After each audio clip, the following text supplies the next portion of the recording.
हमारे कौल समाज के जितने गरीब भाई बहन हैं उनके पास रहने के लिए ज़मीन होनी चाहिए। हर एक को ज़मीन का मालिक पट्टा देकर बनाया जाएगा, बुनियादी ज़रूरत है। इसलिए हमने मुख्यमंत्री भू आवासीय अधिकार योजना बनाई, जिसमें तय किया जिनके पास रहने की ज़मीन नहीं है उनको व्यवस्थित पट्टा देकर ज़मीन मालिक बनाएंगे।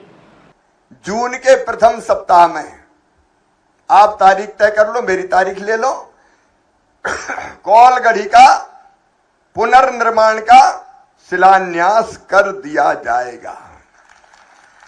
केवल कौलगढ़ी नहीं बनेगी, आप बैठिए, केवल कौलगढ़ी नहीं बनेगी, हम कौल समाज का सम्मान वापस लौटाने का काम करेंगे।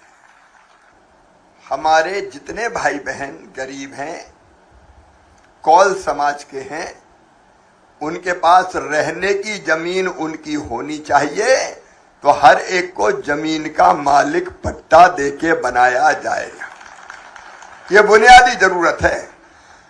और हमने मुख्यमंत्री भू आवासीय अधिकार योजना चलाई, जिसमें तय किया कि जिनके पास जमीन रहने की नहीं है उनको व्यवस्थित पट्टा और कब्जा देके जमीन का मालिक बनाएंगे।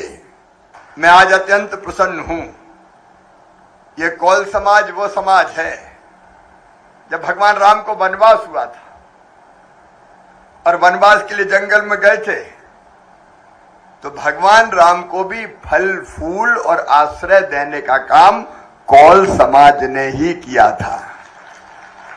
ये मैं नहीं कह रहा, तुलसीदास जी ने लिखा है, यह सुधि कौल किरातन पाई, हर से जनुनव निधि घर आई, कंद मूल फल भर भर दोना, चले रंग जन लूटन सोना।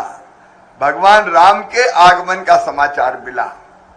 भैया सीता, मैया सीता, भैया लक्ष्मण जैसे जंगल में आए तो कौल समाज के लोग इतने हर्षित हुए जैसे उन्होंने नव निधि पाली हो और भगवान को भूख लगी होगी, उनके भोजन के इंतजाम करना पड़ेगा, ये सोच के कंद मूल इत्यादि भर भर के दोनों में और भगवान के पास पहुंचे। सबसे पहले कौल समाज के हमारे बहन और भाई पहुंचे।